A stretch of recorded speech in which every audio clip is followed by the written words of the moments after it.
Mund të duket e çuditshme, por një nga vendet më të thata në tokë, shkret e tyra e Saharas, luan një rol jetik në mbështetjen e jetës në oqeane dhe pyje, madje mijëra kilometra larg saj. Çdo vit, sasi të mëdha pluhuri ngrihen nga erërat e forta mbi rërën e Saharas dhe udhëtojnë përtej Atlantikut, duke bartur një element thelbësor për jetën, hekurin.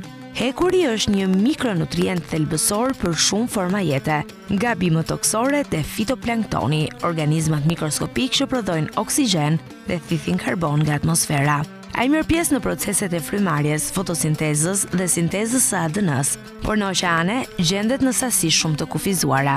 Sa më shumë hekur të arrijë në ujë, aq më shumë rritet prodhimi i fitoplanktonit, i cili ndihmon në uljen e nivelit të dioksidit të karbonit në atmosferë, duke e zhytur atë në fund të detit pasi vdes. Sipas një studimi në Universitetin Shtetëror të Floridës, pluhuri saharian është një nga burimet kryesore të hekurit në oqeane. Gjatë udhëtimit të tij ajror, hekuri i lidhur në grimcat e pluhurit ndryshon formë kimike dhe bëhet gjithnjë e më shumë bioreaktiv, domethënë më lehtë i përthithshëm nga fitoplanktoni.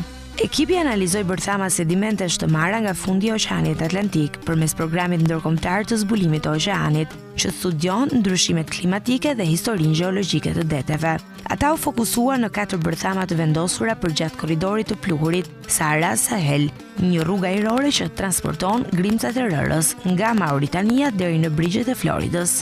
Mostrat përfaqësonin 120.000 vitet e fundit të depozitimit të sedimenteve. Përveç sasisë totale të hekurit, studiuesit matën izotopet e tij për të kuptuar se sa pjesë e këtij hekuri ishte e tretshme, pra e disponueshme për organizma detar.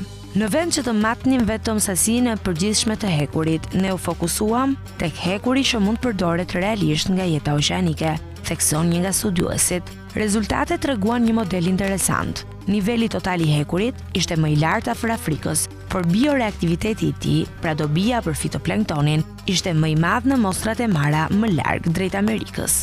Sipas Timothy Lyons, profesor në Universitetin e Kalifornisë, Riverside dhe bashkautor i studimit, kjo ndodh sepse gjatë transportit atmosferik në distanca të gjata, hekuri ndryshon vetitë e tij minerale.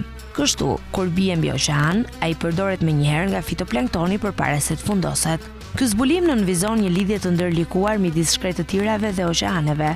Ajo që duket si rërë e padobishme në një anë të planetit është në fakt ushqim për jetën mikroskopike në anën tjetër. Fitoplanktoni që ushqehet me këtë hekur luan një rol të madh në rregullimin e klimës, duke thithur sasi të mëdha karboni dhe duke prodhuar oksigjen. Në thelb pluhuri i Saharas është pjesë e një cikli global që lidh ajrin, detin dhe jetën. Një kujtesë se çdo grimc në atmosferë mund të ketë ndikim në mënyrën se si funksionon planeti ynë.